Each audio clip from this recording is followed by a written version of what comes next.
Balik-tanawang Pinay boxer na si Ira Villegas patungkol sa kanyang buhay ngayon matapos masungkit ang tansong medalya noong 2024 Paris Olympics.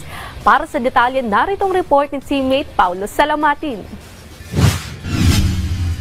Isa si 29-year-old Leyte City native Pinay boxer Ira Villegas sa mga atletang nagpapatunay na ang patuloy na pagsusumikap at matinding dedikasyon ay may ibubunga balang araw. Ipinanganak noong August 1, 1995 sa isang mahirap na pamilya at sa sobrang hirap ng buhay, iba't ibang klase ng kayod ang pinasok ni Ira para lamang makatulong sa pamilya. Gaya na lamang ng pagiging garbage collector, parking attendant, pagka-car wash, magtinda ng kung ano-ano sa lansangan at marami pang iba. Namulat sa mundo ng sport na boxing sa murang edad mula sa mga kapatid nitong boksingero. At sa mga panahong kumikita na siya ng pera dito, napagtanto ni Ira na gamitin itong daan paalis ng kahirapan.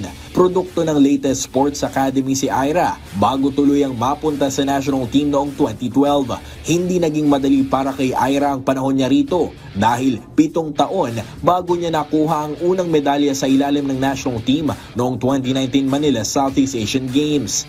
Pero ang pinaka-highlight ng kanyang karera ay noong magkwalipika siya at makasungkit ng bronze medal sa naganap na Olympic Games noong nakarang taon sa Paris, France.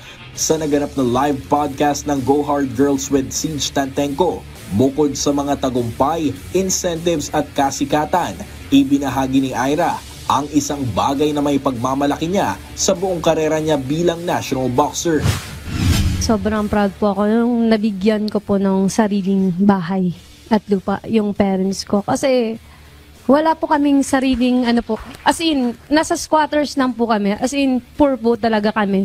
So sabi ko, sana bago man lang mawala sa mundo yung magulang ko, at least maranasan nila yung comfort po. And kaya ko nang ibigay kung ano man po yung gusto nila. Yung parang may magbibigay naman sa kanila. Hindi parang kagaya po dati sa amin. Parang alam mo yung feeling na nung bata ka pa, nabibigyan ka ng magulang mo. Tapos yung feeling na ngayon, ikaw naman yung magbibigay sa magulang mo.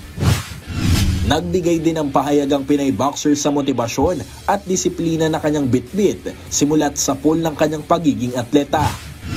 Well, motivation po is important, pero for me, mas importante po yung disiplina. Kasi for me kasi yung motivation, like, motivate ka, okay ka ngayon, kinabukasan hindi. Normal feelings po kasi siya nararamdaman eh.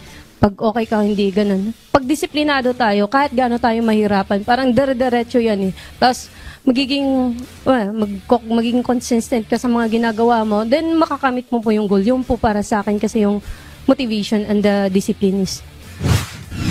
Maliban sa layuning makabalik sa Olimpiada sa taong 2028, patuloy ang pag-ensayo ni Ira kasama ang buong national boxing team bilang paghahanda sa nalalapit na SEA Games ngayong Disyembre sa Thailand.